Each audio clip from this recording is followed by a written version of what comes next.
Hi everyone, Axmantinus J here, and let me be the one to welcome you to the forest. For today, we're bringing for you guys a pure Melfi deck profile. Melfi is one of my personal favorite decks to play in at the moment, and I've been playing them non-stop ever since they came out a couple of months ago. Melfi is one of these decks that may not look the part, but can pack a serious punch. And I've tested plenty of builds. I've tested the Paleo build, I've tested the Tribridge build, but today I'm coming at you with a pure Melfi deck profile. It is a really fun deck to play, it is a budget option, and I do believe that people need to give this deck a shot. So, before we begin this video, make sure to like, subscribe, and hit the notification bell for more HGU content. And so, with no further ado, let us begin with the deck profile. So, starting off this deck profile, we do begin with the 3 copies of Melfi Puppy. This is the single best Melfi monster in the main deck, in my opinion, and its effect is really simple. Every time your opponent normal spell summons a monster, or if this card gets attacked, you can have this card returned back to your hand and have a level 2 or lower beast monster special summoned from your deck. And that's an extremely powerful effect because this pretty much searches out, in a way, all of your Melfi monsters. All the Melfi monsters share the bouncing effect, so I'm not going to be repeating this small part all the time. But all Melfi monsters have a different effect, and Puppy being able to special summon any level 2 or lower beast from the deck is absolutely amazing, and turns Kalantosa into an instant destruction on your opponent's turn. So Melfi Puppy is my personal favorite Melfi to have in the main deck, and drawing this is essentially a free destruction. You can treat this as a free interruption during your opponent's turn. So yeah, 3 copies of Melfi Puppy for the main deck. Following up Melfi Puppy, I do have the 3 copies of Melfi Catty. Melfi Catty has, and again, the bouncing effect, but instead of special summoning a level 2 or lower beast monster, Melfi Catty can search any beast monster. Let me repeat that. She can search any beast monster. No level restriction. This means that this card can search pretty much your entire main deck. It can search Rescue Cat, it can search Alpha, the Master of Beasts, and it pretty much makes sure that you get some really powerful monsters that you want in your hand as quickly as possible from the deck. And the fact that you can have this card summoned by Melfi Puppy and then have Melfi Catty use its effect to bounce itself the hand and search any monster is just incredible. It's just an incredible card, and 3 copies, in my opinion, is a must-have in the main deck. Next, for the Melfi monsters, I do play only 1 copy of Melfi Fenny. Melfi Fenny is not as good as Melfi Puppy and Cat, unfortunately. The bouncing effect makes it so that you can spell summon a level 2 or lower beast monster from the hand, so there is a level limitation to that, but essentially it triggers your Kalantosas in hand because you don't really want to draw Kalantosa, but Fenny essentially triggers your Kalantosa. And one of the good things about Fenny is that if your opponent knows what Puppy does, he probably thinks that you are going to use Puppy's effect to summon a Kalantosa during your opponent's turn, so they're going to try to bait out the Melfi Puppy, and if they see you activate Melfi Puppy's effect, they are going to think, okay, he's going to summon a Kalantosa from the deck. So if you pop out a Fenny, then your opponent has to think twice before making their next move, because if they will think and that you have a Kalantosa in hand, so that they will think, oh, it's another disruption. I did not actually bait out the Puppy. I just I have to play through Kalantosa all over again. So one Melfi Fenny is good enough. I do not think that you need to play more than 1, especially since you can summon it with Puppy and it is searchable, but I do definitely love having 1 copy of Melfi Fenny in the main deck, and same thing goes for Melfi Pony. Now, Melfi Pony is kind of a late game card. You don't really want to draw this card, especially first turn.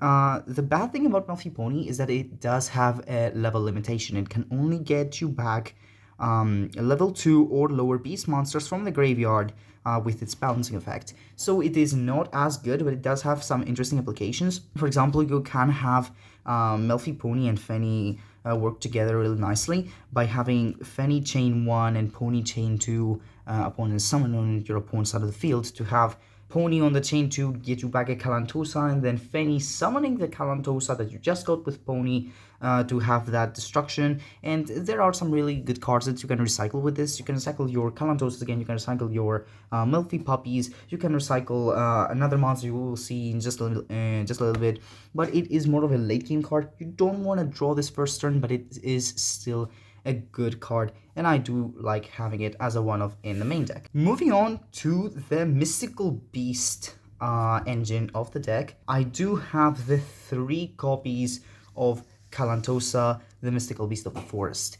This is such an important card for Melfi's. It is absolutely amazing. This card, upon being spell summoned by the effect of a beast monster, you can target a card in the field and destroy it. So it's not a once per turn effect, which makes this card really powerful. And you can trigger this card so many times, every turn, every duel. There are times that I will trigger Kalantosa maybe 8 times per duel, because it is so easy to get this card out through your Melfi monsters and through your Xyz monsters, through some cards that you will see in the extra deck in just a little bit. But you do need to play 3 copies of Kalantosa. You always want to have access to Kalantosa, whether it is in the graveyard, in your hand, in your deck. Not have the hand as much. You typically don't want to draw this card first turn, but this with Melfi Fenny is great. Needing the deck to be summoned by Puppy is great, and being able to be revived by some monster effects, it is great. So yeah, 3 copies of Kalantosa, in my opinion, they are mandatory to play at 3 copies. Following up the rest of the Mystical Beast monsters, I do have the 2 copies of Valeriphon, the Mystical Beast of the Forest. Valeriphon, in my opinion, is kind of an underrated card. Its effect is that you can discard 1 card to target level 2 or lower beast monster and spell summon it in attack position or face down defense position. You're never going to summon them in face down defense position. It is always going to be in attack mode, and it is probably going to be Kalantosa to get the destruction. And it's a really powerful card, especially late game. It can be a great top deck card, so you will draw this card and use its effect to pitch a card you don't need in your hand and spell summon a monster, go and have a lot of Xyz and synchro options to go into. So 2 copies of Valeriphon is great for me. Some people play 1, some people play none, but I do believe that Valeriphon is a really strong card to skip on, especially, again, late game can be a little hard to manage your resources, so it is a great top deck card. And it is, again, a tuner that is a level 2, so it is special summonable by many cards in the deck. So 2 copies of this card, for me, is a great ratio. And for the final Mystical Beast monster I play in the deck, it's the 1 copy of Uniflora, Mystical Beast of the Forest. Another underrated card, in my opinion. Mystical Beast of the Forest, the Uniflora is a monster that is a level 1, not level 2, unfortunately, but it does have another good thing going for it. If there are only beast monsters in the graveyard, you can tribute this card and spell summon 1 beast monster from your hand or graveyard, but it cannot attack the turn it is summoned. So this means that you can use Uniflora's effect to revive any beast monster, and this includes cards like Rescue Cat, and again, it does not negate effects. You can summon Rescue Cat, you can summon Zuking Alpha, you can summon Tribridge Cares. You will see, this is the monster I'm talking about with Pony. So this is an incredible card, really powerful, but its main purpose is to be a card used to summon Naturia Beast. This is the main thing. You will use Uniflora to summon Naturia Beast because it's level 1, so having Obedience School in your hand means that you get a Valeriphon, Kalantosa, and Uniflora. You can immediately synchro these guys to make your Naturia Beast. And that's why I do have the 1 copy. For me, Uniflora is a really good card. I do believe that people need to pay a little more attention to it, and I do have the 1 copy. To know more, definitely know more, but 1 copy for me is perfect. Next up, we do have the 3 copies of Rescue Cat. Rescue Cat is such an iconic, such a powerful card to have, especially since you can have Rescue Cat essentially turn on your entire Melfi engine. So upon tributing it, you can summon any level 2 or lower beast monsters. There's some really interesting targets you can summon with this. You can have Valeriphon summoned with another monster to make a Herald of the Arclight, or you can summon pretty much any beasts to make Xyz, but my favorite thing to do is actually summon 2 copies of Kalantosa turn 1, which allows me to Xyz summon a Joyous Melfi's, as I will explain in a little bit, which means that you immediately end with 2 destructions on your opponent's turn, which is absolutely phenomenal. So 3 Rescue Cat is a must. You need this card at 3. You cannot play any less. It is just such an important card to have, and 3 copies, absolutely mandatory. I love this card to death, and most definitely one of my personal favorite cards in the entire game. Following Rescue Cat, we do have the 3 copies of Tribridge, another monster I've been talking about. So this is such an amazing monster. I do not play any other Tribridge monsters in the main deck. I play only Keras, but this card has such an insane synergy with Melfi's. It is absolutely unbelievable. It is an Earth Beast level 2 monster. You cannot make it this any better. No, you can make it better, because Tribridge Keras can allow you to discard monsters from your hand that you don't want. For example, you can discard a beast like Kalantosa and spell summon a Tribridge Keras, so it does allow you to go into your Xyz place. When I was testing the pure Melfis before Tribridge Keras, I would find myself breaking by having too many Melfis that could not get out of my hand until the end phase, or I would not be able to Xyz summon. However, Tribridge Keras allowed me to A, discard cards that I do not need in my hand, and B, it gave me free bodies to use as Xyz, and Synchro Mod, and Synchro, and Link Materials. So yeah, Tribridge Keras, absolutely amazing card. You can have Tribridge Keras, for example, discard a Kalantosa that you can then proceed to summon with Valeriphon by discarding another card with your normal summon. So yeah, Keras, absolutely amazing card. I do like it. It's the only Tribridge monster I play in the deck. Maybe I could have a deck profile with Tribrigades, full-on Tribridge Melfis, but this is pure version and just Keras, just because the synergy and the unbreaking is absolutely great. And yeah. For the final 2 monsters that I play in the deck as one-offs, I do play the 1 copy of Alpha, the Master Beasts, and the 1 copy of Hopier Squadron. These cards are great for their own reasons. Hopier Squadron allows you to, first of all, it's searchable, and then it allows you to go into Herald of the Arclight during your opponent's turn, which is absolutely amazing. And it does give you access to Synchros, and it is a beast monster, so you can search it with, again, you can search it with Caddy during your opponent's turn. So having a puppy and a Caddy essentially makes it so you get a Destruction and a Herald of the Arclight, which is a negation.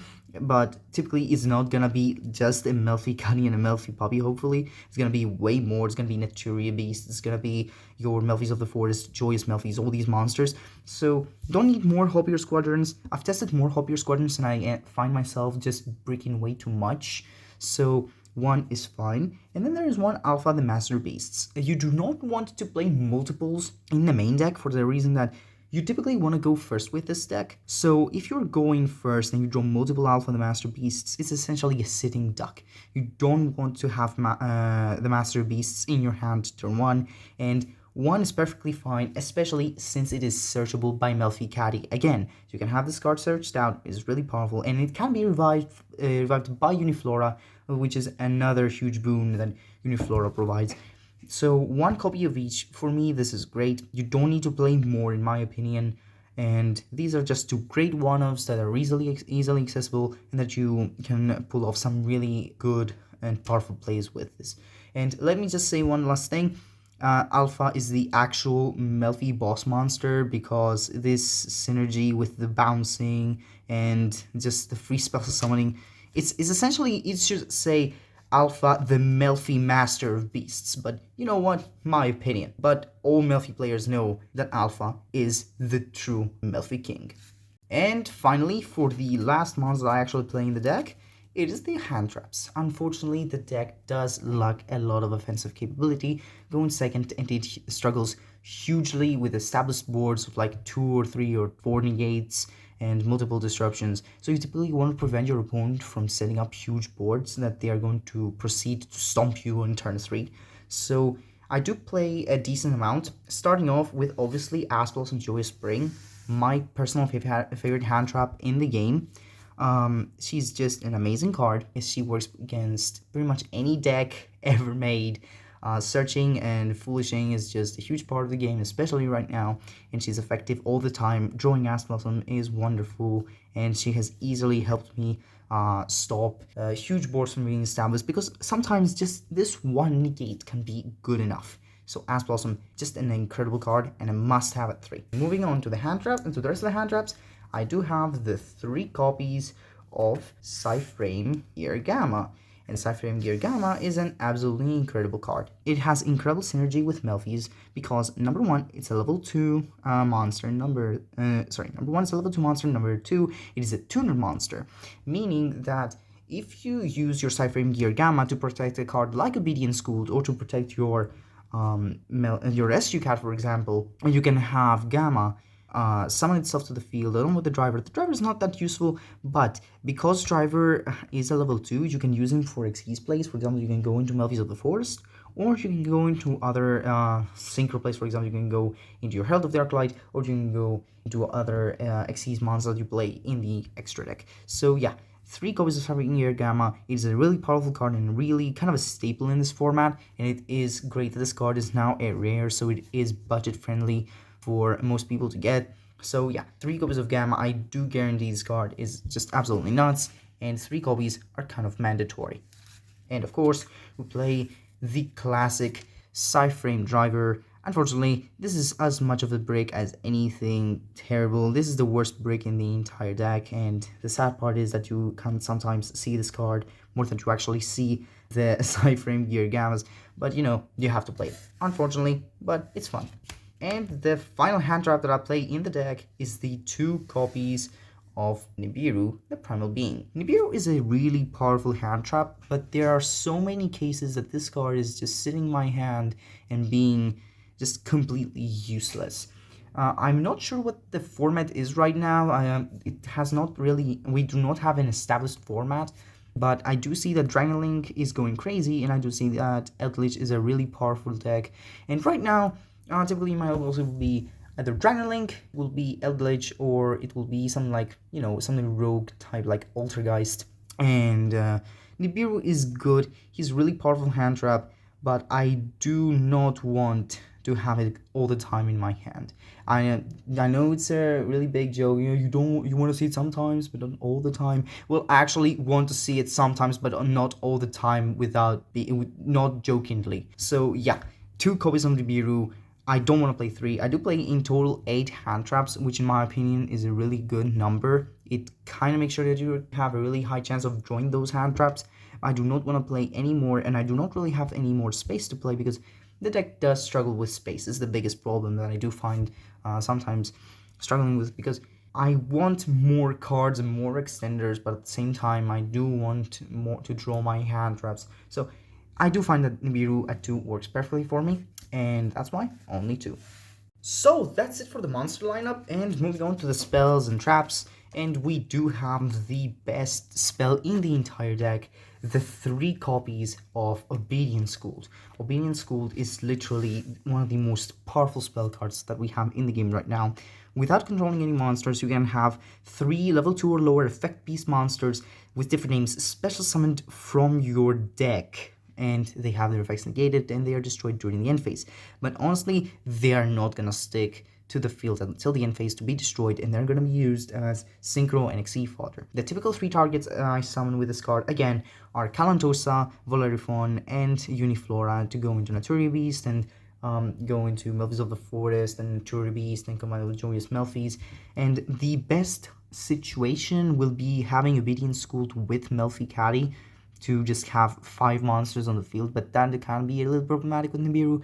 Hopefully your opponent does Nibiru. But yeah, Obedient Schooled at 3 is a must. Such a powerful card. The advantage you get out of it is absolutely incredible. So I do have the 3 copies, and you kind of have to play it at 3. You cannot go with any less.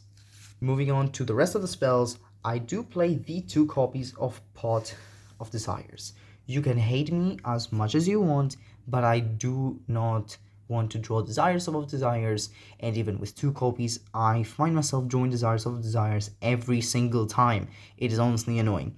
I like having Desires, but at the same time, there are so many cards that you want in the deck. You want your Calantosas in the deck, not face down banished. You want your driver in the deck, not face down banished. You want your rescue cats, not face down banished. You want resources in the deck. Unfortunately, the deck is really important when it comes to Melfi's, because there's going to be a lot of searching, a lot of recycling, there is going to be a lot of interaction with the deck. So having your most important cards banished, especially when you don't want it, is just a nightmare. And honestly, I would much rather draw another card like a Keras or a Rescue Cat instead of drawing a Pot of Desires and then risking essentially ruining my chances by banishing my most important cards. Still, Desires is a really powerful card, but I do not like it at 3. 2 is a great number for me, and I'm not switching my mind on it. For the final 3 spells that I do play in the deck, I do play the 1 copy of Melfi, Hide and Seek. Hide and Seek is a really good card in my opinion, and the fact that it is searchable means that you don't have to run multiples, even though there are sometimes that you are like, I wish I had that extra protection for Melfi, Hide and Seek. So every time Beast Monster you control is destroyed by a card effect each turn, it is not destroyed. Amazing. So not only is it a protection for your most important monsters like your Melfi Puppy and your Naturi Beast and your Joyous Melfis, that also has another effect which you can have 3 beasts with different names targeted in the graveyard, shuffle into the deck and draw 1 card, hard ones per turn on that one, which means that you can recycle some really good cards. You can recycle your Kalantosas, you can recycle your Keras, your Rescue Cats in Alpha, your extra deck monsters can be recycled, and like Melfis of the Forest and Joyous Melfis, Fairy Jet, all these cards. So 1 copy in my opinion is great. You don't want to draw this all the time.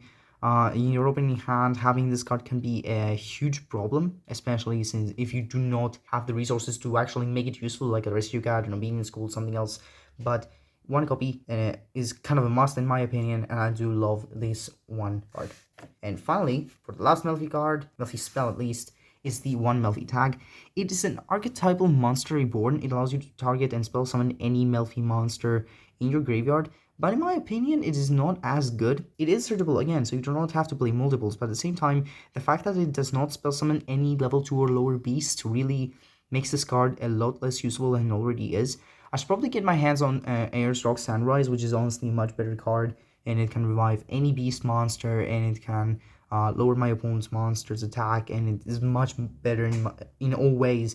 But you can use Melfi Tag as a decent extender, and you can have this card spell summon a puppy or a catty in a pinch to get their effects off, to spell summon a monster, or have a monster searched. So 1 copy is fine, you don't really need more, just 1.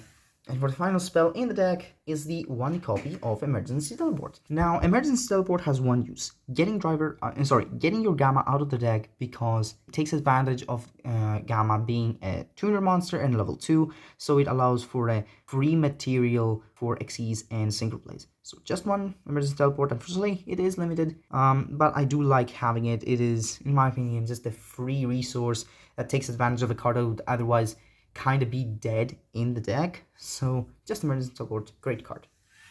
And for the final card in the deck is the 1 trap that I play, is the 1 copy of Melfi Playhouse.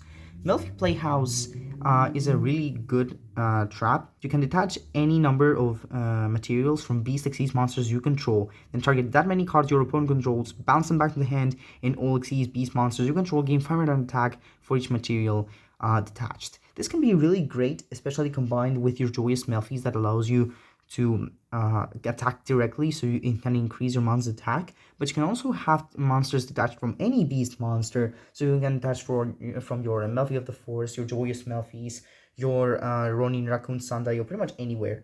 And that boost can actually be kind of crucial sometimes, but typically you want to bounce cards that can be really problematic, especially if your opponent has a card like Mystic Mind that you typically cannot out, especially game 1. If you have Melfi Playhouse, it can be a great card to just out some really problematic cards. And it's a searchable interruption, so my opinion, great card to have at 1. And that's it for the main deck. So moving on to the extra deck, I do start this with the 2 copies of Melfis of the Forest. This is the number 1 priority to make, honestly. It has, first of all, it is generic rank 2. You can use any 2 monsters to make it, so you can use your Gammas, you can use your Valerifons, you can use pretty much anything that is not just limit itself to Melfi monsters, which I do love. And you can attach 1 material from this card and add any Melfi card from your deck to your hand. This is why you only need to play 1 copy of Tag, Hide and Seek, and Playhouse, just because they are searchable by Melfis of the Forest. And again, Melfi of the Forest is recyclable. You can recycle it with Hide and Seek, so you do not need to worry a lot about the searching and the recovery from this deck, because it is there and is really good at it. So the other effect that is really good is that If your Melfi monsters use their effects to bounce themselves back to the hand, essentially this card turns itself into a Fiendish Chain for one of your opponent's monsters. So when you use your monster's effect to return them to the hand, you can target one monster your opponent controls and have that monster have its effects negated, and it cannot declare an attack. So essentially, Fiendish Chains your opponent's monster. It's a really good card, and it searches your entire deck. So again, 2 copies, absolutely must. I do not play 3 again because you can recycle them, but 2 is the perfect number opinion. And following up the Melfi of the Forest, we have 2 copies of Joyous Melfis, the 1xyz monster that I absolutely love going into, especially with multiple Calantosas. Again, Rescue Cat, when I have Rescue Cat in my hand, the first thought I have is make Joyous Melfis to destroy 2 cards on my opponent's side of the field. So, let me explain it. This card requires 2 plus level 2 beast monsters to be summoned, and its effect is that you can touch any 1x material from this card, and all Melfi monsters you control can attack my opponent directly. So you can have this card, detach material, and essentially turns all your monsters into direct attackers. And then during your opponent's turn, this is the main effect. You can target one Beast Xyz monster you control. It doesn't have to be this card. It can be any monster. So you can have your Melfi of the Forests returned, for example, and then you can have that monster returned to the X deck, and then special summon level 2 or lower beast monsters from the graveyard up to the number of materials that it had when it was returned. For example, if you just have your Joyous Melfis on the field and you do not attack, you can have Joyous Melfis bounce itself by its own effect, you can target itself, and then you can have your this card bounced, and then you can spell summon 2 copies of Calantosa from your graveyard because they were detached. So they are in the graveyard, you can revive those Calantosas and have 2 cards targeted. Or you can have, for example, a Melfi Puppy and a Calantosa summoned, for example, to pop one and have another pop in case your opponent continues playing and summoning monsters. So yeah, 2 copies of Melfi, of Joyous Melfis, absolutely mandatory. I do love this card, and 2 copies again is better than 3 because recycle them. So that's it for the Melfi Xyz monsters. I do not play Melfi Mommy because it is a really underwhelming boss monster that it does not provide a good enough payoff, in my opinion. Melfi Mommy should have like a really much better effect to actually be a good boss monster, and that's why Alpha is the king. For the rest of the Xyz monsters I play in the deck, I do have the 1 copy of Phantom Knights of Cursed Javelin. This is a really powerful Xyz monster which has the following effect. You can detach 1 material from this card and to target 1 face-up monster your opponent controls. Until the end of the turn, it has its attack changed to 0 and it has its effects negated. So it essentially is a Starliege Paladin MMO for those who know the card. By detaching 1 material, and can allow you to pass through some really problematic monsters that are really big you cannot out otherwise. So in my opinion, you should play this card. It is really powerful, has a really nice effect, and really gets the job done, and is really easy to summon. So yeah, 1 copy of Phantom Knights of the Cursed Javelin. Then I do have the 1 copy of Cat Shark. Now this is a beast, surprisingly, and it has a really unique effect that once per turn, quick effect, you can detach 1 Xyz material from this card to have a rank 4 or lower Xyz monster you control have its attack and defense doubled until the end of the turn, original attack. So this is really good because you have your Joyous Melfis. So you can have your Cat Shark target your Joyous Melfis and double its attack, making it so you have a 4k direct attacker, which is absolutely nuts. So 1 copy of Cat Shark is really good. It has a battle protection effect, which can actually be pretty nice if you have Nimble Beaver. I am not playing Nimble Beaver at the moment, but I am thinking of playing Nimble Beaver for easier access to rank 4s, so to rank 2s. I'm very sorry for that.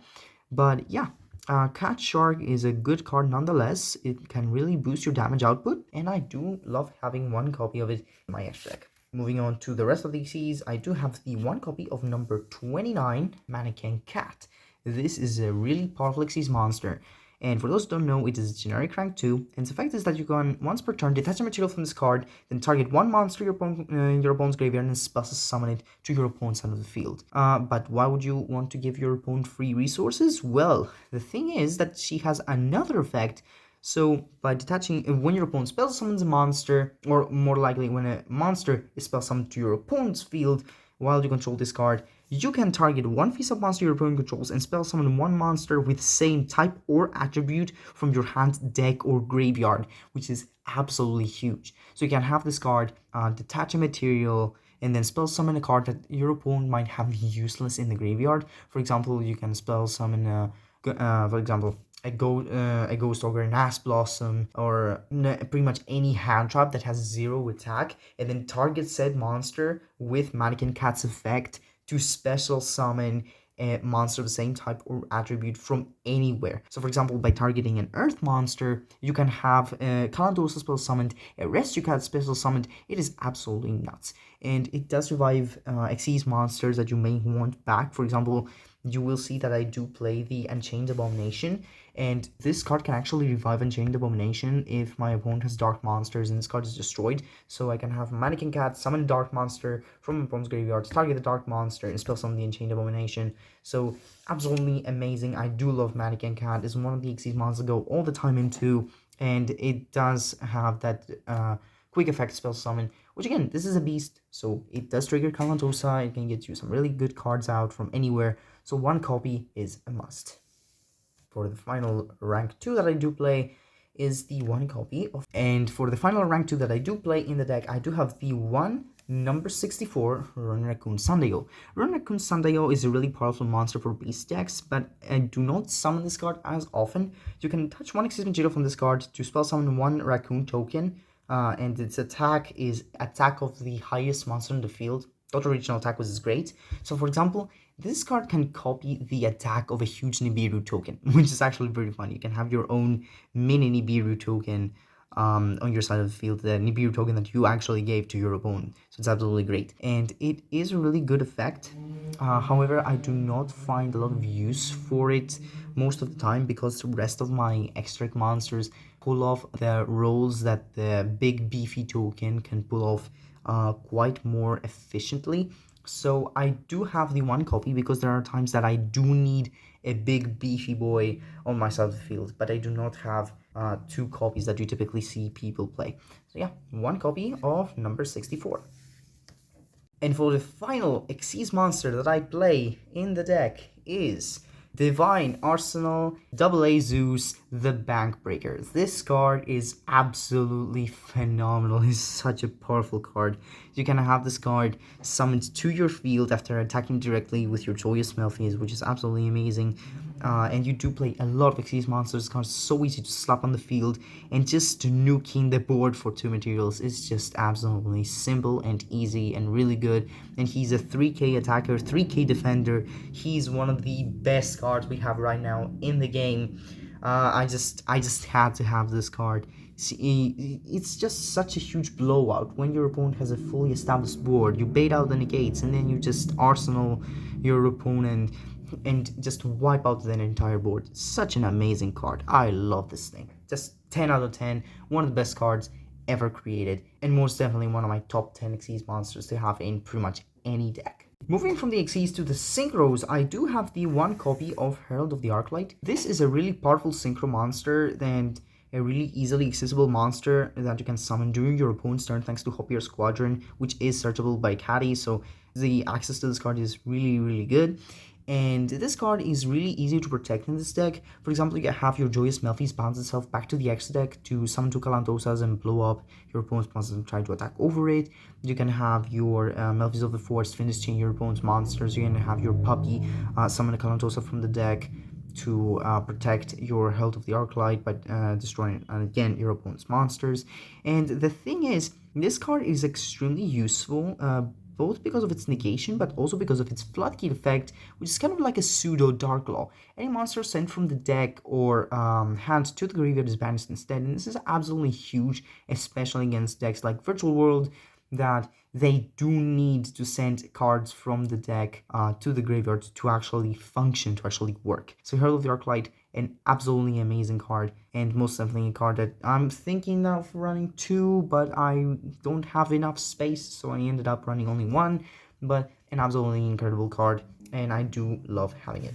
And for the final Synchro monster, the all-beloved, the all-hated Tribridge. This is such a powerful Synchro monster and one of the best Synchro monsters that ever came out in this game's history. The fact that it is an infinite spell negate can instantly win you certain games that rely on when your opponent relies a lot on spell cards. And it is protectable by your hide and seek, it is protectable by all the destruction that is going on, so it is an absolutely incredible card. It does suck when your opponent permanences your Interior Beast, but it is still a really good card, and I just love having one copy of Interior Beast in my deck. Moving on from the Synchros, we move on to the Link Monsters, and I do not play a lot of Link Monsters, I do not have a lot of space, but I do have those that are absolutely must-haves. And these are, number 1, your Tribridge, Fairjet, the Baron Blossom. This card is really good. Number 1, it is easily accessible thanks to Keras, which just summons this card from your extra deck by banishing the materials from the graveyard, which essentially means that you have a free link to on your side of the field, which has a really powerful effect. The effect to spell summon a monster, level 4 lower beast, beast warrior, wing beast, from your hand is absolutely amazing, especially since this can actually be a rescue cat, which then you can then proceed to send to the graveyard to summon 2 more monsters, or maybe you can have a monster like your Calantosa summoned, because this is a beast, so it actually triggers Calantosa to destroy more cards on the field, so this is absolutely insane. And the effect to actually draw and send one back to the deck is really good because, again, you play a lot of bricky cards. You have your multiple Gammas, you have your Nibiru's that you may not need, you have your Driver that you never want to have in your hand. So yeah, just one copy of Fairjet, the Baron Blossom, absolutely incredible. She can be recycled, it's just amazing, love her. And then I do have the one copy of Mrs. Radiant. Again, this card is summonable by Keras, really easily accessible, and the boost is actually really good. The 500 attack boost might not seem like a lot, but it can be absolutely lethal sometimes. Having a 22 or 2700 attack Interior Beast can actually be the difference between winning and losing. Especially if your opponent is trying to out it as quickly as possible, and then boosting your tokens from Ronin Raccoon that are already beefy to beefy plus 500, meaning that they are the strongest monster on the field at the moment, means that Mrs. Radiant is just a really good card. You can have it back with Hide and Seek, and the fact that you can target one Earth monster upon being destroyed, you can have an Earth monster targeted and added to your hand, so you can have your Alpha, you can have your SU Cat, you can have your Keras, your Calantosas, your Melfis, your Valerians. This card is absolutely incredible, and most definitely a card that you want to run in Melfis. I do not see people running this card in Melfis a lot, but I do have incredible uses for it, so Mrs. Radiant is always a welcome addition to my Melfi deck. And for the final 2 monster play, I do have the 1 Appaloosa, the Bow of the Goddess, because it's a great negate card, and the fact you can have your Tribridge Fairjet summoned, and by the effect of Keras and with another monster, you can just make this card with 3 materials really easy to make her. She has a really powerful effect to negate multiple monsters, and I do really love this card. It's absolutely gorgeous and really strong. I do not summon her as much as the next monster, but she's definitely a card that I will summon, especially if I'm trying to boost her game and I'm really afraid of hand traps. I will summon Appaloosa to protect myself. So yeah, one Appaloosa, one of my favorite Link monsters. And then finally, we do have one of my favorite Link forwards ever, and one of my top 5 Link monsters, the Enchained Abomination. This is such a powerful card. First of all, it is generic almost. You do need a Link monster to summon this, but Tribridge Fairjet kind of helps you out on that and makes it so it's not really a big deal. And the fact is that when a card is destroyed, you destroy. When a monster is destroyed in battle, you destroy. To the end phase, you destroy. This card can destroy up to 3 cards per turn, and with Calantosa destroying cards left and right, you can trigger the destruction effect quite easily. The destruction by battle is really easy because he's a 3k attacker, and destroying card during the end phase is absolutely great. It does target, but it does not matter. It's a really good card, really powerful, destroying all the time, and it's definitely a card that allows you to clean boards without affecting your own, like Zeus. So yeah, one copy of Unchained Abomination. So that's it for deck profile, you guys. Thank you so much for watching today's deck profile. If you like this video, please make sure to like, subscribe, hit the bell for more, and let us know down in the comments below. Did you like this deck? What's your opinion on Melfis? Do you believe that there are any changes that I can do to this build to make it more competitively viable? Or do you possibly want to see other builds, like, again, the Tri-Brigade build or the Paleo build? We are always looking for your recommendations and your comments, and we'll make sure to provide the content that you guys desire. Thanks so much for watching. Stay safe, be happy, enjoy the game, and I'll see you next time. So that's it for the deck profile, you guys. Thank you so much for watching. If you like this video, please make sure to like, subscribe, hit the notification bell for more amazing Yu-Gi-Oh content, and let us know down in the comments below, what's your opinion on Melfi's? Do you like the deck? Do you believe that there are any changes that I could make to my build to make it more competitively viable? Is there something that you disagree with? Is there something I am missing? And again, if you want to see other versions, for example, the Tribridge or the Paleo build, please let us know down in the comments below. We'll make sure to do our best to provide the greatest content we can. Thank you so much for everything. Stay safe, be happy, enjoy the game, and we'll see you guys next time. See you later.